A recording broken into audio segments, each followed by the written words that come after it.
Going on, fellas? It's me again. In the beginning, he looks like another loser.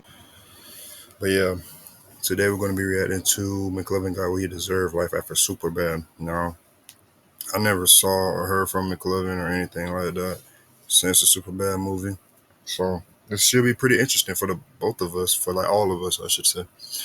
So yeah, let's get into it. Loser you'd see get stuffed into a locker. By the end, you realize he is one of the most complex heroes in cinematic history. McLovin went against every stereotype that a lead male role is supposed to be. He wasn't handsome, he wasn't physically fit, he wasn't charming, he wasn't funny, he was a dork. But his unwavering confidence and borderline delusion forced you to see him as nothing short of incredible. Choosing your own nickname is already bold, but purposely picking McLovin is so absurd, you have to respect it. Because of Christopher Mintz-Plaza's perfect execution of this role, Superbad became one of the best coming-of-age comedies of all time. Unfortunately, McLovin was so iconic that he would forever be known as this character he played at 18 years old, preventing his legacy from exceeding beyond the nerdy organ donor from Hawaii. Christopher Mintz-Plasse was an ordinary kid raised in the Los Angeles suburbs. Although he was often casted the role of the nerd, Chris says this didn't reflect his reality. I don't do it as much as I used to, but when I'm free and get the chance, I play basketball all the time. I know the movies I've been in make me look like a nerd, but I was never like that. It's common for Southern California teens to consider acting early on since they are right next to Hollywood. When he got to high school, Chris started attending acting and improv classes and even joined the improv comedy team. During his senior year, he caught wind of a movie audition a few of his acting buddies were trying for and figured he'd casually send in some headshots from his 2006 camera phone. Judd Apatow and Seth Rogen thought Chris had the perfect nerdy look, so they invited him for But yeah, speaking of though, it's crazy how niggas can just, depending on where you live, you can get like opportunities and shit like that for stuff like this. And it's like, damn, must be nice, you know what I'm saying? So yeah. an audition with the rest of the cast. Hey man, McLovin sounds old, okay? Come on, the cheeks are digging it. You kill me? Are you kidding me, dude? Fogel, under what circumstances would you ever show that thing to a chick? Dude, she could totally ask to see my ID. I don't know, I can just show it to her. Oh my god. I don't believe this. I can't even, this says you're f***ing 25. Why don't you put 21 on your ID? You're f***ing predictable, Seth. I knew you were gonna ask that. Listen, ass face. All right, every day hundreds of kids go into the liquor store with their fake IDs saying they're 21. Just how many 21-year-olds you think are in this town? It's called strategy, okay? This was Chris's very first movie audition, and he perfectly played the role of the overconfident high school loser. But immediately after Chris's audition, Jonah Hill was like, not that guy. Superbad was a film written by Seth Rogen and his childhood best friend Evan Goldberg. The plot loosely resembles their real experiences as teenagers. Wrote it in high school for the most part, so I mean, something would happen to us Monday, we'd write it in on Tuesday. Our whole goal for writing it was to make a very realistic portrayal of our high school experience. So there's one part of the movie where Michael Cera is kind of explaining what he did the previous weekend, and then they're shotgunning beers, and then they're at one of their parents' parties, and they go to a strip club, and then Evan pukes all over Seth, and like that night literally happened. Now, what unfolds in Superbad is definitely not realistic. However, the basic idea of the plot resembles an accurate look into the life of an American high schooler in the early 2000s. Seth and Evan are about to graduate and go to different colleges, and they want to make their last summer together memorable. Seth constructs a plan to buy alcohol for a party in order to impress girls they have crushes on. But they have an ulterior motive. They are trying to sleep with these girls so they can lose their virginities before college. The only problem is they are not old enough to buy alcohol. Luckily, their friend Fogel may have just saved the day as he acquired a fake ID to purchase the alcohol. At lunch, I'm going to the same place Mike Snyder went to pick up my brand new fake ID. Chica, yeah, fake ID. In the film, Seth and Fogel have some disdain for each other, which was also the case behind the scenes. But before we get into Chris and Jonah's real-life beef, have you ever Googled your name and seen yourself on one of those strange sites that has way too much information about you? Website for a major brand with more than 200 million users. Seth Rogen remembers the animosity between the two. Jonah effing hated him, says Rogen. He was all over Jonah's lines, completely disrespectful of the process, probably due to a lack of experience. Then Jonah said, Chris just immediately shut me down. So combative. I was really annoyed because this guy wouldn't let me say anything. He was irritated by him. I think he felt that Chris was kind of getting the better of him comedically, stopping Jonah, kind of blocking Jonah's funny jabs. In a feat of writing genius, Rogen realized that Jonah and Chris butting heads made their dialogue so much funnier. I don't like you at all. It's okay, I don't like you. Their constant bickering and insults perfectly represented a typical teenage boy's friendship. Rogen and Goldberg felt that there were no high school movies that were really capturing what teens were experiencing. No teenagers talking about drinking and getting laid, in the foulest terms possible. So we wrote one, basically. Superbad can be credited with popularizing raunchy terms into regular vernacular. It was the first movie to use the term finger fuck, which would go on to be used in rap songs by Tyler the Creator, Lil Wayne, Logic, Migos, and countless others. DTF, or down to fuck, was a catchphrase that Jonah Hill randomly said while he was improvising that ended up becoming a popular slang term. She looked me in the eyes and said, Seth, Mama's making a puby salad and I need some Seth's own dressing. She's DTF. She's down to man. P and G. She wants to man. But easily the most iconic word, phrase, or name from the film is McLovin. Seth and Evan said on Reddit that they came up with the name McLovin in the original script that they wrote as 13-year-olds. In the film, the character's name is Fogel, which, as many of you know, is the geek that tries hard to be cool. Gangsters, what's up, guys? But when purchasing his fake ID, he can choose any name he wants. So he decided to pick the most badass name he could think of. It's flawless here, dude. Check it out. Look. McLovin? Man, why does it say McLovin on it?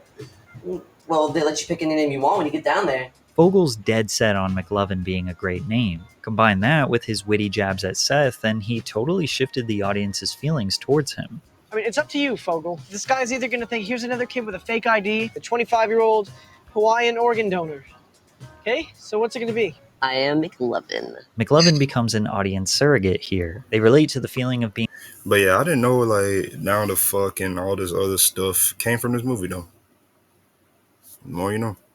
proud of an idea, but having someone like Seth constantly trying to bring them down. McLovin can't even wear a vest without Seth attacking him. Despite the constant hate, McLovin wants to be the boss, the hero, the man they can rely on to get the alcohol for the boys and the girls. But that's not how Seth sees it. Seth treats him like the fall guy. If McLovin gets caught with a fake ID, Seth and Evan won't get in trouble, and they can come up with another plan to win over the girls. I think this is a major reason why his character became so beloved. Despite being treated like crap, all of the stakes of this mission are riding on McLovin. He is taking on multiple different archetypes that are quintessential to the progression of the plot. The cops then arrive at the liquor store and he has to be caught, right? I mean, surely they don't think his real name is McLovin and that this has got to be a fake ID. But no. They think his name is actually cool. They don't view him as a nerd, but rather an interesting organ donor from Hawaii, which sets up the rest of the movie for McLovin to just be unapologetically himself. Hey, did she say we're gonna get to shoot somebody or something? Oh, God, I wish. Nah, it's probably just some lame house party. We'll drop you off after. Is that cool?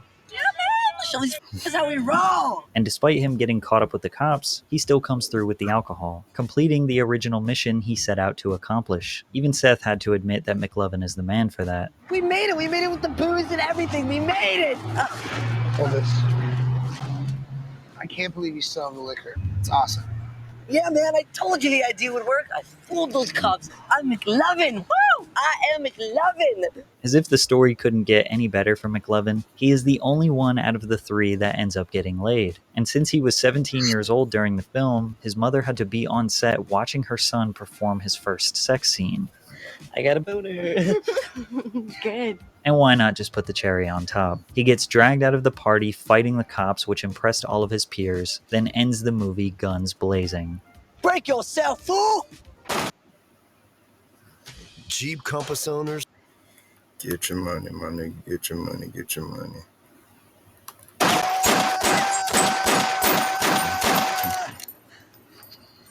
Tight.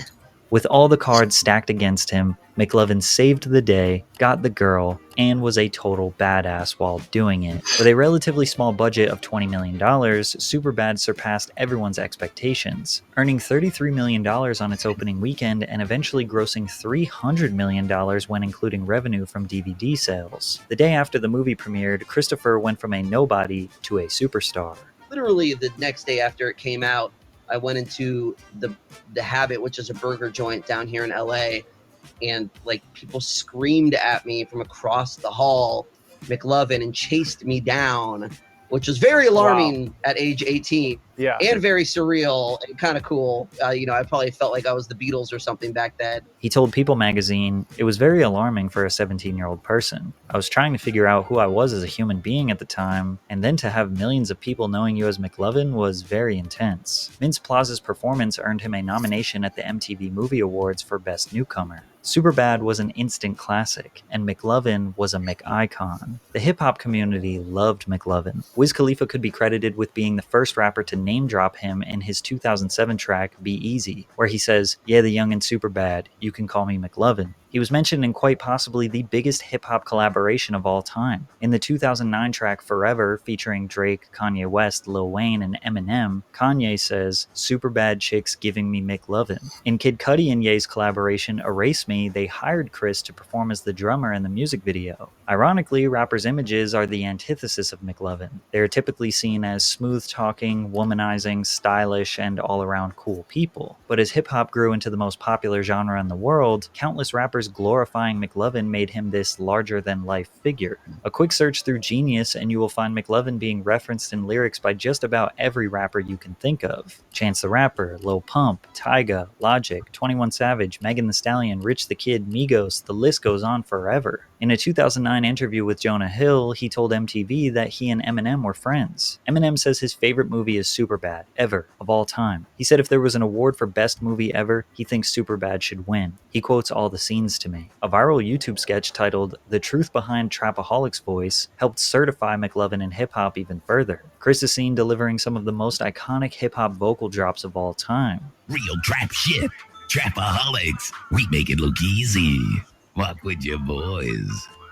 Damn, son, where'd you find this? The video spread like wildfire, and even sparked a little challenge of people trying to recreate their version of the drops. Now, the Trapaholics vocal drops date way back to the early 2000s, but there were some people who genuinely believed Chris was the voice. Even the McLovin fake ID became a recognizable piece of history. In 2021, Blake Griffin wore a pair of basketball shoes designed around the ID, and thousands of replica cards still. But yeah, it's crazy though how far following your dreams will get you and shit like that. You know what I'm saying? I'm trying to do something like that because like I got a brand that I have personally. It's about like I got like t-shirts and shit like that. Like I just want to sell my shit and just like have my shit spread like this, bro. You know what I'm saying? So yeah, follow your dreams, kids. Follow your dreams. Still get sold every month on Amazon. Chris was stamped in pop culture as McLovin. He was a beloved icon, but as you can imagine, this made it very difficult for him to outshine the legacy of that role. Immediately after Superbad, Chris got a ton of visibility from Jimmy Kimmel when he was invited to do a comedic music video sketch that was jam-packed with A-list stars: Matt Damon, Ben Affleck, Robin Williams, Brad Pitt, and McLovin. He quickly secured another nerd role in the comedy film Role Models, alongside Paul Rudd and Seann William Scott, which generated nearly $100 million at the box office. Then followed that up with a tertiary role in Year One that just barely broke even in the box office. But his second most successful primary role was in the 2010 film Kick-Ass, which was about a nerdy high school student who decides to be a superhero even though he has no powers, training, or reason to even be a hero. Chris played the superhero Red Mist, and the film was a huge box office hit, earning about $100 million. Throughout the 2010s, he was a go-to tertiary character for comedy films. Pitch Perfect, This Is the End, The To-Do List, Neighbors 1 and Neighbors 2 were all big films that he can be seen in.